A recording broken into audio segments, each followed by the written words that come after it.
অন্নপূর্ণা যোজনা নিয়ে বিরাট খুশির খবর। আপনারা অনেকেই অনেক রকমের গুজবে কান দেন বা অন্নপূর্ণা যোজনা নিয়ে বিভ্রান্তি কিন্তু সৃষ্টি হয়েছে। আসল সত্যি কি আজকে আমি আপনাদের জানাবো। অনেকেই বলছেন যে এই করলে টাকা পাওয়া যাবে না, ওই করলে টাকা পাওয়া যাবে না।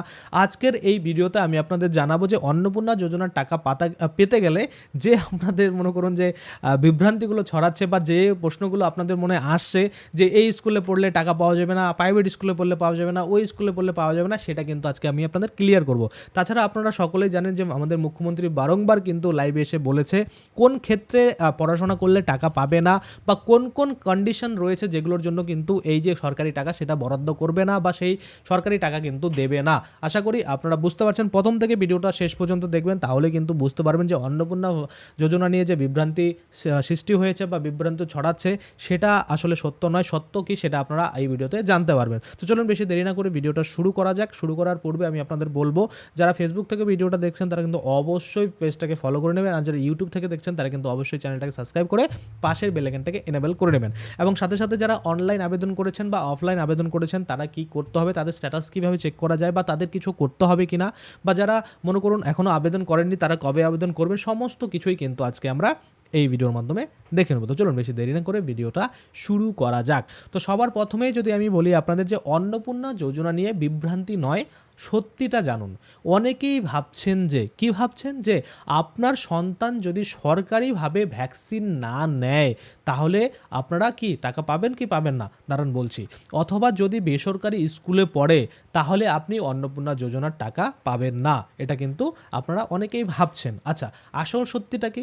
আসল সত্যি হচ্ছে যে মুখ্যমন্ত্রী শুভেন্দু অধিকারী এক বক্তব্যে কিন্তু বলেছে, বা আমরা বারংবার লাইভ দেখেছি, বক্তব্য দিয়েছে লাইভের মধ্যে বা প্রশ্ন তুলেছে যে যারা সরকারি স্কুলে পড়েন না বা সরকারি স্বাস্থ্য পরিষেবা গ্রহণ করেন না তারা সরকারের অন্যান্য সুবিধা কেন নেবেন। অর্থাৎ আমি আপনাদের একটু পরিষ্কার করি, ধরুন আপনি ভ্যাকসিনেশন নিচ্ছেন না, তাই না?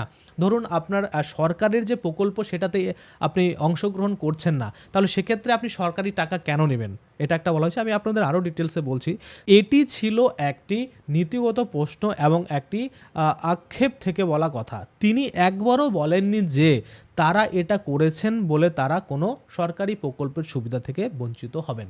অর্থাৎ আপনি সরকারি ভ্যাকসিন নেননি সেজন্য আপনাকে টাকা দেওয়া হবে না, এমনটা কিন্তু বলেনি। কিন্তু একটা লাইভে আমরা দেখেছি, আপনারাও হয়তো অনেকেই দেখেছেন, যে মুসলিম এডুকেশন যে রয়েছে সেখানে আপনার ছেলে মেয়ে যদি পড়াশোনা করে সেক্ষেত্রে আপনারা কিন্তু এই অন্নপূর্ণা যোজনার টাকা পাবেন না। কেননা এই যে ভারত সরকার রয়েছে বা আমাদের পশ্চিমবঙ্গ সরকার রয়েছে, এই সরকারি টাকা কোনোভাবেই কিন্তু যে এডুকেশনটা আমাদের সরকারের আন্ডারে পড়ে না সেটা কিন্তু তারা মনে করুন দিবে না, সেই টাকা দেবে না। এটা কিন্তু লাইভে বলেছে, আপনারা যারা লাইভ ফলো করেন মুখ্যমন্ত্রীর তারা কিন্তু অবশ্যই জানেন, আশা করি বুঝতে পারছেন। আচ্ছা, তারপরে সরকারি নির্দেশিকা অনুযায়ী যারা যোগ্য তারা সকলেই সরকারি প্রকল্পের সুবিধা পাবেন। অর্থাৎ সরকারি যে নির্দেশিকা দেওয়া হয়েছে বা টার্ম অ্যান্ড কন্ডিশন দেওয়া হয়েছে, সেই টার্ম অ্যান্ড কন্ডিশন যারা ফলো করেন তারা কিন্তু সকলেই, বা যারা যোগ্য রয়েছেন তারা কিন্তু সকলেই টাকা পাবেন, এটা নিয়ে কিন্তু কোনো ডাউট নেই।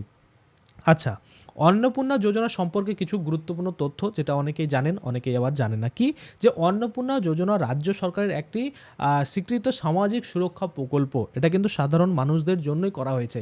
আপনার লাক্সারিয়াস জীবন মানে করছেন, তারপরে আপনার তিনতলা বাড়ি রয়েছে, আপনার কার রয়েছে, আপনার বাড়িতে এসি লাগানো রয়েছে, সমস্ত কিছুর সুযোগ সুবিধা আপনি পাচ্ছেন, তারপরেও আপনি ৩,০০০ টাকা করে আশা করছেন। এইটা কিন্তু হবে না, কেননা এটা লক্ষ্মীর ভাণ্ডার নয় যে ছেলেরাও কিন্তু ভাতা পেয়ে যাবে মেয়েদের টাকা, এরকম কিন্তু এই অন্নপূর্ণাতে হতে যাচ্ছে না। আচ্ছা, এর মাধ্যমে যোগ্য মহিলাদের মাসিক আর্থিক সহায়তা প্রদান করা হচ্ছে। শুধুমাত্র যোগ্য, যাদের দরকার, যাদের সত্যি চলে না সংসার, তাদের ৩,০০০ টাকা পেলে অনেকটা কাজের, তাদের জন্যই কিন্তু এই অন্নপূর্ণা যোজনা বা অন্যের জন্য যে টাকা সেটা কিন্তু অবশ্যই দেবে সরকার। আচ্ছা, সরকার স্পষ্টভাবে জানিয়েছে যে নির্ধারিত যোগ্যতার ভিত্তিতে আবেদনকারীদের যাচাই করে সুবিধা দেওয়া হবে। অর্থাৎ যারা যোগ্য তারাই পাবে, যারা অযোগ্য তারা কিন্তু পাবে না।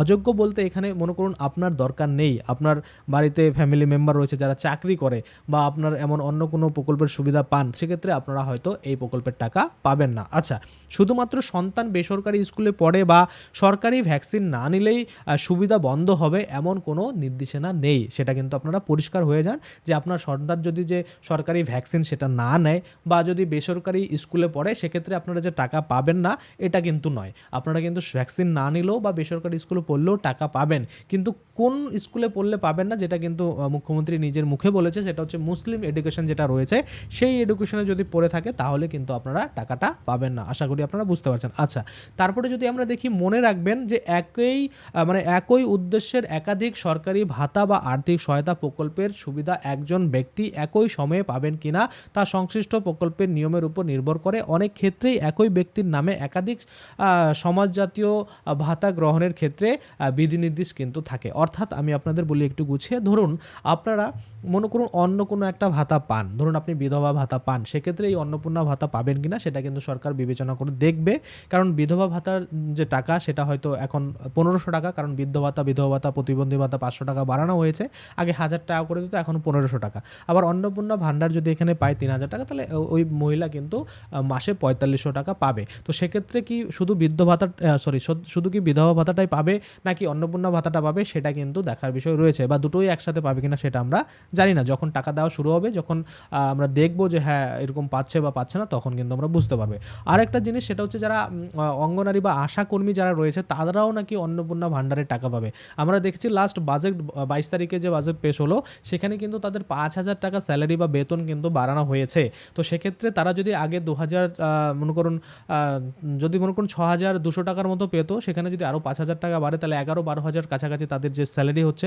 তারপরে আরও যদি 3000 টাকা পায় তাহলে একটা তাদের মোটামুটি কিন্তু 15,000 কাছাকাছি একটা স্যালারি হয়ে যাচ্ছে। তো সেক্ষেত্রে তারা অন্নপূর্ণা ভাণ্ডারে যদি টাকা পায় তাহলে যারা বিধবা ভাতা পায় তারাও কিন্তু হয়তো, বা প্রতিবন্ধী ভাতা যারা পাচ্ছে তারাও কিন্তু এই অন্নপূর্ণা ভাণ্ডার যোজনার যে টাকা সেটা কিন্তু পেতে পারে। তো এই অন্নপূর্ণা যোজনা নিয়ে অনেকের অনেক মনে বিভ্রান্ত রয়েছে যে দাদা আমরা অফলাইনে আবেদন করেছি, এখন কি অনলাইন করতে হবে?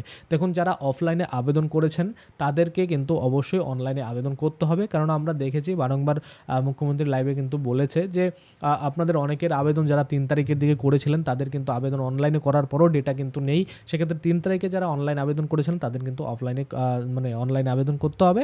আর যারা অফলাইনে আবেদন করেছিলেন তারা কিন্তু যারা টাকা পেয়ে গেছেন তারা কিন্তু নিজেদের যে আবেদন সেটা যদি দেখতে পান অনলাইনে স্ট্যাটাস দেখাচ্ছে তাহলে আবেদন করার দরকার নেই। কিন্তু যদি স্ট্যাটাস না দেখায় বা আপনাদের যদি বলা হয় যে আপনারা নতুন করে আপনাদের ডেটা এন্ট্রি করে দিন অনলাইনে, তাহলে কিন্তু করতে হবে। আর আমার মনে হচ্ছে করতে হবে, কেননা ওই অন্নপূর্ণা প্রথম কিস্তিগুলো যে দেওয়া হয়েছে সেটা কিন্তু অফলাইনে ফর্ম নিয়ে ডিবিটির মাধ্যমে মোটামুটি ভেরিফাই করে দিয়ে দেওয়া হয়েছে, কেননা কথা দিয়ে কথা রাখতে হবে। কিন্তু এবার যে অনলাইনে আবেদনটা হচ্ছে এবার কিন্তু টোটাল জিনিসটা ভেরিফাই হয়ে ভালো করে একদম পোর্টাল তৈরি করে তারপরে কিন্তু একদম টাকাগুলো দেওয়া হবে শিডিউল করে। আশা করি আপনারা বুঝতে পারছেন। তাহলে অন্নপূর্ণা যোজনা নিয়ে আপনাদের মনে যা কোশ্চেন ছিল বেসরকারি স্কুলে পড়লে পারবেন, এখন ম্যাক্সিমাম যাদের একটু সামর্থ্য রয়েছে তারা কিন্তু বেসরকারি স্কুলে পড়াশোনা করা নিজের ছেলে মেয়েকে, তো সেক্ষেত্রে সেটা নিয়ে কোনো সমস্যা হওয়ার কথা নেই, সেটা কিন্তু ক্লিয়ার। আচ্ছা, যখনই আমরা জানি যে 3 মাস ধরে অন্নপূর্ণা যোজনার কিন্তু আবেদন চলবে, 3 মাস পরে 90 দিনের মধ্যে তারপরে যে টাকা পাওয়া শুরু হবে, বা এই জুলাই মাসের 1 তারিখ থেকেই আপনারা অনেকেই টাকা পেতে শুরু করবেন।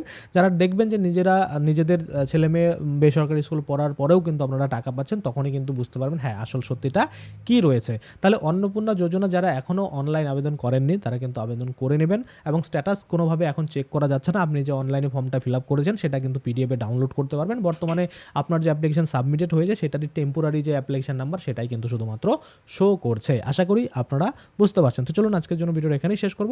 ধন্যবাদ।